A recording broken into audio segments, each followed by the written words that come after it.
It's from Eritrea. I don't know if you ever heard of this place. It's on the east side of Africa. One of the most beautiful places. It's a real Wakanda, baby. There was a war there for 30 years. And my father was from there. He's an Eritrean Jew. And my father was from there. He's an Eritrean Jew.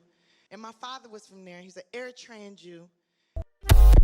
You had your bar mitzvah. Yeah, bat mitzvah. Bat mitzvah. Yeah, That look dope. I'm a girl. That look popping. Yeah, it was popping. It was like the party of the year for me. I had a blast. It was a lot of hard work getting up to it because I had to learn Hebrew and learn. I did the Vietza.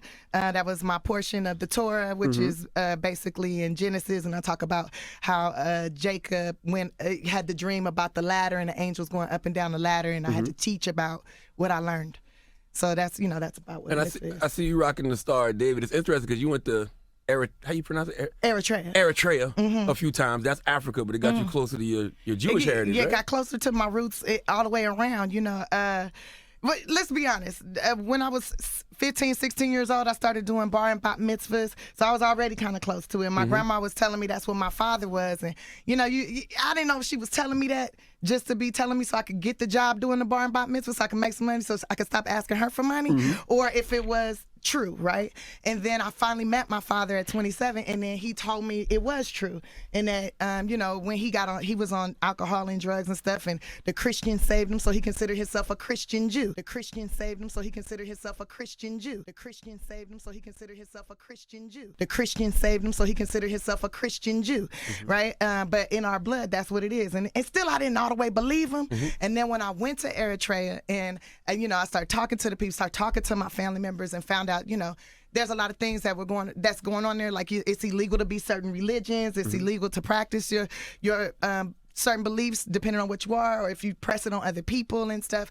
And but things have changed. Things are changing now, and I'm happy about that. But there's a lot of change that needs to come there. So when all that happened, I realized, like, dang, you know, in the black community, we don't have anything that says I'm an adult now. That's all those things have been stripped from us when we were brought here to America, right? Real. And so there's nothing that says, okay, you're an adult. Like there's quinceañeras for Spanish people. There's, you know, bar and bat mitzvahs for others. You know, white people just inherit land and get their businesses.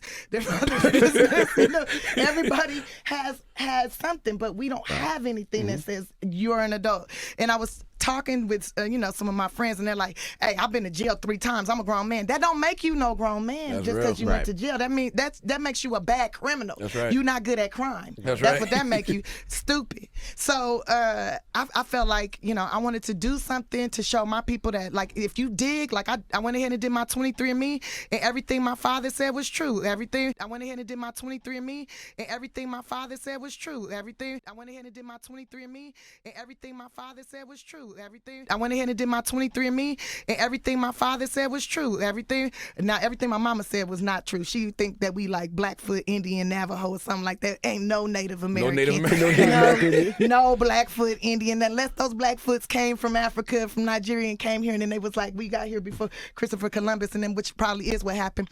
But there's no Native American in my blood. But I got that East African. I got some European. I got, you know, some Hebrew. I got all these things in me. So I said, I'm going to honor it. I'm going to take advantage of this. I'm going to learn the Hebrew. I'm going to just study the religion. And it's not that far off from like Jehovah's Witnesses, where I grew up around, and in Baptist church. It's not that far off. And I don't know if you ever been to a temple, a Jewish temple, but you got to go, because they be in there singing, okay? Yeah. Really? They sing. Like black gospel choir singing? Now, I don't know about like black gospel choir singing, but they sang. They get it in. They're like, Yah, Yisrael, Adonai, Eloheinu. Like they get it in. They get it in. I'm like, okay, I can rock with this. Did you get any backlash to that at all? Because I know sometimes black people like, now we Baptist or we Catholic or. Yeah, so some people have said things like, oh no, you black, that's what you are. You know, you black, you Christian, you this. You don't know, because there's black everything. Right. There's black people all over the world, and religion is one thing, and blood is another thing. You can choose your religion. You can choose your religion, and religion is one thing, and blood is another thing. You can choose your religion. You can choose your religion, and religion is one thing, and blood is another thing. You can choose your religion. You can choose your religion. Religion is one thing, and blood is another thing. You can choose your religion. You can choose your religion. And we original man and woman anyway. That part. Yeah. That part. Yeah. And when you do your real true research about the Hebrews and the Jews and the Israelites and all that, you find out that they look a lot like us sitting in this room right now. You find out that they look a lot like us sitting in this room right now. You find out that they look a lot like us sitting in this room right now. And when you do your real true research about the Hebrews and the Jews and the Israelites and all that, you find out that they look a lot like us sitting in this room right now. So maybe somebody stole some of the Jewish religion. Anyway, let me shut up. I don't have to be like some people stole from the get-go, but because you can choose, because you have the right to choose, which we should have the right to choose, especially in certain states. How has the Jewish community reacted to that? Like even most have embraced me and been very happy about it. Happy that I'm, talking about it, that I'm bringing awareness to it and bringing people closer to it. I haven't received just a few things like people like, oh, it's your dad. It doesn't count. It doesn't count. But if you go back to when that was determined, when that law was implemented, that you're only Jewish if your mother is Jewish, you have to remember there was no DNA testing. And then the saying, mama's baby, daddy's maybe. You don't know where mama been, right? So you automatically, whatever she is, that's what you are. But if you read the Torah, if you read the Bible, it's whatever your father is, you inherit the sins of your father. Right? You inherit those things. And so you inherit his blood, his religion, his whatever. So I did the research, got my DNA test. That's my daddy. That's in my blood. That's what I am. I did the research, got my DNA test. That's my daddy. That's in my blood. That's what I am. I did the research, got my DNA test. That's my daddy. That's in my blood. That's what I am. I did the research, got my DNA test. That's my daddy. That's in my blood. That's what I am. So they can't accuse you of cultural appropriation because that's your culture. And if I did, and if I was cultural appropriating, what's it to you? Because let's be honest, on my mama's side, we was raped. There's plenty of white blood on that side. I can't claim that. True. You telling me, because I could say I'm white. I could say that. You can look at my 23andMe and you will see the European in me. I think it's very strange when people that are that aren't you try to tell you what you are. When you have so many different components to yourself, like because I'm half Chinese and half black, people will be like, well, you're not black. I'm like, how am I not black? This is the dumbest thing I ever heard. The stupidest thing, right? You are a little bit of everything. I'm an onion, baby. Peel me back.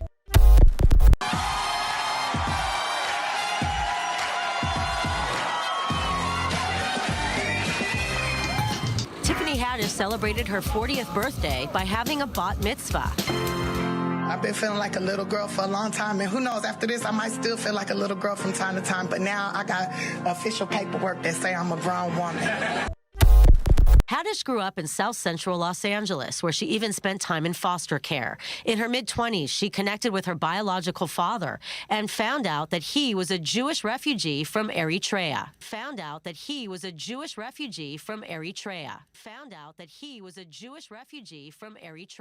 You know when you hear something and you feel like you knew it your whole life, but you didn't? That's how true it is.